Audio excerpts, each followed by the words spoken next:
Hey yo les amis, c'est Watka, comment ça va? Nouvelle vidéo sur le jeu Dragon Ball Legends, mais cette fois-ci, je ne suis pas tout seul et je pense que je vais le répéter plusieurs fois.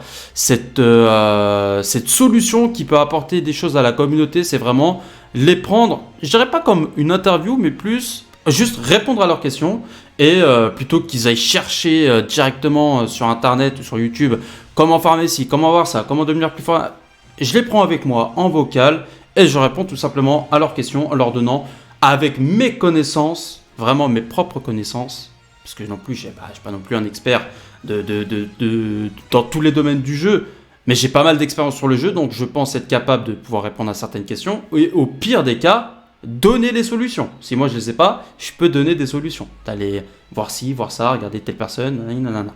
Donc voilà, je vais essayer de faire ça souvent parce que je pense que ça peut vraiment apporter quelque chose de manière générale à la communauté et surtout être le plus précis dans les réponses. C'est-à-dire que si une personne a besoin d'une réponse précise ou alors d'un équipement ou alors d'une optimisation précise pour une team en particulier, eh ben, peut-être qu'en l'ayant avec moi directement en vocal, peut-être que je pourrais vraiment améliorer sa gestion du temps, parce qu'il va gagner du temps, en faisant de la gestion de son compte directement en fait. C'est vraiment de la personnalisation du compte des abonnés tout simplement. Et là, on n'est pas tout seul, on est en compagnie de Herman. Comment ça va Herman?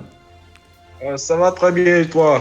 Ça va très très bien, je te remercie. Ah, donc Herman, c'est un joueur de Dragon Ball Legends, on parlait un petit peu avant en off, et il me disait que malheureusement il a dû recommencer un compte. Je vais te laisser raconter un petit peu ton histoire Herman, je pense que c'est mieux par rapport à ton compte. Alors, salut la communauté, j'espère que vous allez très bien. Je suis aussi fan de DB Legends comme tout le monde. Alors, ma mésaventure, que si je peux m'exprimer ainsi, ça a été avec mon premier compte DB Legends, 3 ans de taf, de Ouf. dur là-bas, mais ils m'ont eu. Comment ça ils t'ont eu? J'ai été banni. J'ai été banni au fait. Mais comment Donc, ça ils ma t'ont eu? connexion, Ah, ouais, en fait, c'est une manière de parler.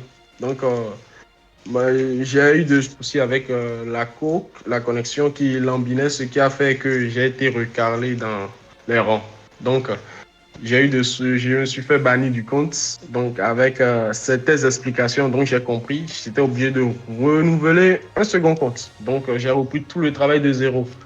Ça n'a pas été tout repos, mais j'y suis quand même. Alors, donc, mais j'ai beaucoup de préoccupations parce que sur l'ancien compte, j'avais de bons persos, j'arrivais à bien farmer, j'arrivais bien même à gérer les rangs en PVP, mais pour ce nouveau compte-ci, j'ai des difficultés. Donc, j'ai décidé de me tourner vers un autre spot, One, pour qu'il puisse m'aider à résoudre certaines de mes préoccupations.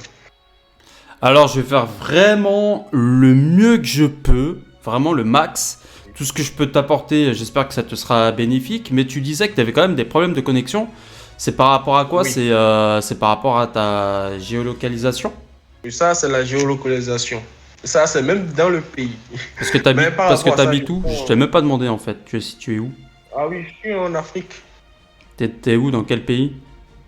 Oui, précisément au Bénin. Ok, ok. Et donc maintenant au niveau de ta connexion, ça va mieux? T'as réussi à stabiliser Oui, un petit peu? ça va. En fait, oui, j'ai trouvé un bon endroit où ça circule correctement. Ok. Donc t'as plus de problèmes, t'as plus de report, parce que du coup je pense que t'avais peut-être quoi, une game sur deux, t'avais des soucis de connexion peut-être, ça déconnectait. Oui, ça rame. Bon, genre, ça lag de ouf. Ah, ok. Mais de temps en temps, j'arrive à gérer quand même. Bon après, hein, ça c'est un bon message aussi d'avertissement à la communauté, c'est que si vous jouez avec une mauvaise connexion, ça va en pâtir le combat. Donc même la personne qui a une mauvaise connexion, ça va vraiment causer problème pour le combat et ça va vraiment faire rager l'adversaire. Si lui-même sait quand même qu'en général il n'a pas des soucis de connexion, donc en toute bienveillance, je pense que le mieux quand même, c'est que si à force on sait que ça marche pas, ou alors on sait qu'à tel endroit ça marche pas, il faut peut-être éviter pour essayer de se faire ban tout simplement. Et ce qui est aussi entre guillemets, enfin c'est normal vu que ça a embêté, ça a gêné les joueurs en face de toi. Après je pense que tu as retenu la leçon. Hein. Waouh, je l'ai bien ancré, oui. Donc voilà, hein. Donc t'as eu un compte Dragon Ball Legend qui a duré 3 ans, c'est ça? Que t'as farmé pendant Ouais, 3 ans? ouais. Ouais. J'avais tout. Tous les persos. Sauf que dans le nouveau compte, j'ai plus Gohan Beast. Ce qui me fait Ah! très mal. Ah Ouais. ouais. Alors bon bah encore une C'est fois, tout hein, juste après l'événement de Gohan. comment? C'est tout juste après la partie de Gohan Beast que le compte a été banni. Oh, je Ah l'avais ouais. 7 étoiles. J'avais Ouf. 7 étoiles. Il est free to play au cas où, hein. Faut quand même préciser qu'il est free to Complètement play. free to play. Donc Complètement free to play. Un Gohan Beast 7 étoiles en tant que free to play, c'est de l'or.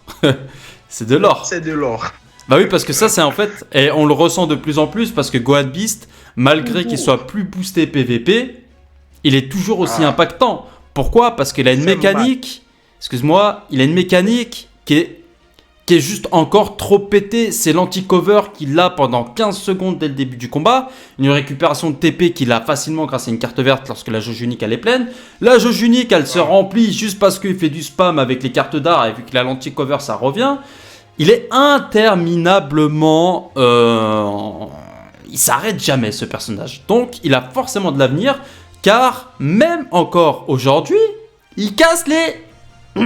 T'as compris. Donc Il casse tout. il nous casse. Voilà. Donc Il casse tout.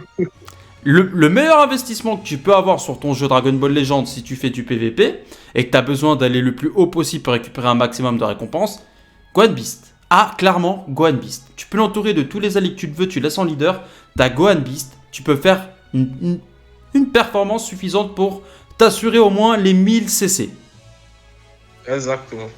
Mais après, on n'a pas parlé de ton nouveau compte. J'ai vu dans les screens que tu m'as envoyé que tu avais Gogeta Ultra.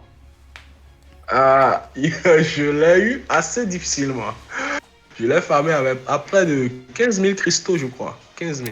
Bah tu sais, en toute honnêteté, 15 000 cristaux, c'est beaucoup, attention. Ah, Mais très, pour un très ultra, beaucoup. t'es Il un faut châteux. saigner. Hein. 15 000 cristaux, t'es un châteux en vrai. Hein. Je te le dis. Hein. Ah ouais. Je suis tout débraillé là. Je peux regarder dans le retour là, ouh là là, j'ai la touffe. Donc, moins de blabla, plus d'action. Bien sûr, avant de rentrer dans le vif du sujet, je te laisse mettre ton plus beau pouce bleu que tu as dans ta poche, ça fait toujours plaisir. Et bien sûr, abonne-toi pour ne pas manquer les prochaines vidéos. J'espère pouvoir en aider plus d'un à travers ce genre de format vidéo. Vraiment, j'espère sincèrement. Donc, Herman, déjà dans un premier temps, tu vas déjà me poser ta première question, c'est quelle est ta première, la plus grosse préoccupation que tu as actuellement sur le jeu? Qu'est-ce qui pourrait te rendre le plus service? Alors là, si je dois trier en matière de préoccupation, c'est-à-dire il y a l'optimisation de la team. Comment booster correctement une équipe en offensive comme en défensive, c'est-à-dire en attaque ou en défense. C'est-à-dire tu fais mal sauvagement, mais en défense t'encaisses, tu tanks de ouf. Bon, alors déjà, en ayant un compte free-to-play, t'es quand même limité. Ça veut dire que par exemple, t'as un nouveau Zenkai qui vient de sortir. Bon, après maintenant, les Zenkai, c'est plus vraiment une référence vu que bah, les Zenkai sont gratuits. Même si ça va te demander plus de temps pour le récupérer Zenkai 7, parce que bah les semaines, enfin tu dois faire des missions quotidiennes pour récupérer les missions, pour débloquer les 100 pouvoirs Z Zenkai, etc., etc. Mais en termes d'optimisation, déjà, avant même de parler d'optimisation, je pense que le mieux, même si après l'optimisation ça reste la base parce que c'est ta team elle est faite, elle est construite, elle est là. Mais le problème c'est que des fois t'as beau tout miser sur une bonne optimisation de team, si ta team n'est pas méta, tu vas être coincé. Voilà une question qui me vient déjà à l'esprit. C'est quoi déjà méta? J'entends beaucoup de joueurs parler de ça, mais j'arrive pas à comprendre exactement le concept. Alors, le concept de méta, ça veut dire que c'est les différentes teams les plus populaires, les plus jouées dans le ladder. Que ce soit top ladder ou bas ladder, entre guillemets, je sais pas si ça se dit.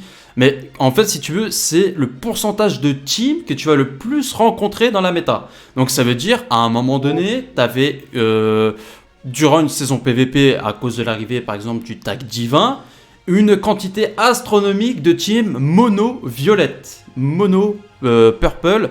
C'était les PPP, ça tombait comme des mouches, il n'y avait que ça. Que tu sois même rang 50, 55, 60, peu importe, tu tombais que sur des teams violettes. Si le nombre de rencontres par rapport au nombre de témoignages qu'on a sur le jeu et en termes d'expérience, on rencontre tout le temps les mêmes teams, cela signifie que la méta du jeu, le rythme, comment te dire dans un autre mot, les teams les plus populaires, les plus joués sont les teams de couleur violette. Grosso modo, c'est ça, c'est les PPP.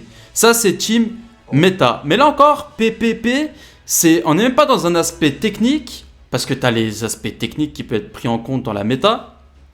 Là, on est plus dans l'aspect couleur. C'est une couleur qui est violette, qui est méta violet. Mais après, tu peux avoir la méta blast, la méta strike. Tu vois ce que je veux dire?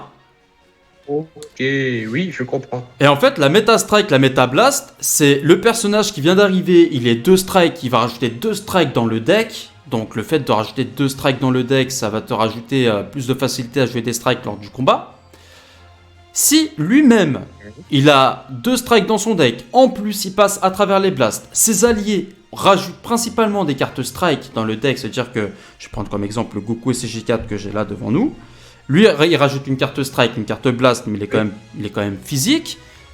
Mais il a quand même une blast. Mais si on parle d'une méta strike, donc on va dire que le nouveau personnage qui est trop fort, il a 2 strikes dans son deck, il rajoute 2 strikes dans son kit, et que ses alliés sont principalement strike, la méta sera très très strike. Beaucoup de personnages, c'est-à-dire en termes de quantité, les joueurs du PvP vont plus facilement cliquer sur des cartes strike que des cartes blast. Donc, si toi, tu as passé, je sais pas, tu fais une optimisation de 2-3 mois sur une team 100% blast, hyper opti, génial, magnifique, que tu as vraiment pensé à tout, les caps Z, les équipements, tout est beau, tout est rose, c'est bien, mais c'est malheureusement pas le bon moment pour la sortir. Pourquoi?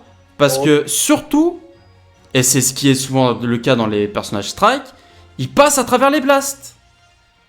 Exactement. Et ça, c'est un vrai problème. Parce que si tu veux, très souvent, tu vas gérer tes tempos, tes blasts. Hein. Donc dans ta main, tu auras principalement des blasts. Par exemple, actuellement, jouer blast, c'est très contraignant. Il vaut mieux jouer équilibré. Vraiment équilibré, moitié blast, moitié strike, ou limite que strike, à cause de Gogeta Blue. La méta, elle est encore très Gogeta Blue. Tu vois pourquoi je te parle d'une méta strike, une méta blast? Donc en fait, si tu veux, si tu as une grosse optimisation, si t'es vraiment full blast, une grosse optimisation de team blast, ça veut dire que déjà dans ton deck, tous tes personnages, au mieux, ils auront 2 cartes blast. Tu vois, là j'ai une carte strike, une carte blast. Au mieux, ils sont full blast. Donc ton jeu sera composé de, je me rappelle plus des quantités. Je peux aller faire un test sur un combat ami par exemple en sélectionnant des cartes. Ta quantité de deck, ton deck va bouger. Tu vois, de base, tu as 3 cartes strike, 3 cartes blast, une carte spé, une carte verte. Ok. Si tu prends C17 qui est composé principalement, qui est une strike, une blast, ça va augmenter une fois les strikes, une fois les blasts. Tu vois, donc tu fais comme ça, tu fais comme ça. Et selon les personnages que tu prends, ça va t'augmenter plus les strikes ou plus les blasts. Comme tu peux le voir là, mon deck il est assez équilibré. D'ailleurs, je parlais de ça juste avant, c'était équilibré. Donc tous mes personnages, ils rajoutent une strike et une blast, à l'exception de Gogeta qui est strike, qui rajoute 2 strikes. Donc on est assez équilibré, même l'équilibre il est bien, parce que j'ai quand même plus de strikes. Mais si tu as fait une full optimisation de carte blast, le problème c'est que quand tu vas gérer tes temporisations, déjà dans ta main tu seras très souvent mis dans le full blast, donc tu es obligé d'être à distance pour jouer tes blasts, enfin obligé, oui et non. Mais disons que très souvent le joueur moyen va jouer sa blast en long range. Bah en fait, quand tu vas être dans un combo, ou quand tu vas choper une temporisation, imaginons tu fais une esquive, tu esquives, tu as une carte verte dans ta main, ok? Tu as une carte verte, tu fais verte. Le joueur en face, il a fait son pas de côté, yes! J'ai sa temporisation, yes! Il a fait son pas de côté sur ma verte. Mais le problème, c'est que tu es full blast. En face de toi, tu as un personnage strike qui passe à travers les blasts. Qu'est-ce qui se passe, toi qui fais du PVP? Tu vas faire ta blast alors que t'as eu la tempo. Hein. T'as eu la tempo, il a fait son pas de côté, tu as la tempo. Qu'est-ce qui se passe? T'as la réponse. Exactement. Il va se passer quoi? Il va te défoncer. Tu vas faire ta blast, il va faire sa strike, c'est lui qui a gagné. Voilà. Et là, clairement, c'est une injustice totale. Hein. C'est le gros déséquilibre entre les blasts et les strikes. C'est que les strikes passent à travers les blasts alors que les blasts n'ont pas d'anti-strike. Ils vont pas t'arrêter le combo. Donc la définition même d'une méta, c'est tu dois t'adapter aux joueurs, aux personnages les plus populaires et les personnages qui influencent les teams. Donc plus le personnage il est game breaker, plus il y aura une conception de team autour de ce même personnage. Gogeta Blue, il est actuellement top méta. Il a un gros impact dans le ladder parce qu'il vient d'arriver, c'est un ultra. Il a une mécanique qui est complètement pétée et puis il est principalement strike. La plupart des teams, la plupart des joueurs qui vont jouer Gogeta Ultra, bon bah après il est assez rare donc tu le verras peut-être pas partout. Bah ils vont optimiser strike ou moitié-moitié, un peu comme moi, tu vois, vu que je joue le C17 qui vient d'arriver et qui est orienté blast. Mais que malgré tout, il peut se jouer strike parce que au niveau de ses stats, c'est pas dégueulasse. Puis là, il augmente des dégâts de manière générale. Il a des dégâts infligés, pas des dégâts d'énergie. Donc c'est pas ridicule de jouer équilibré.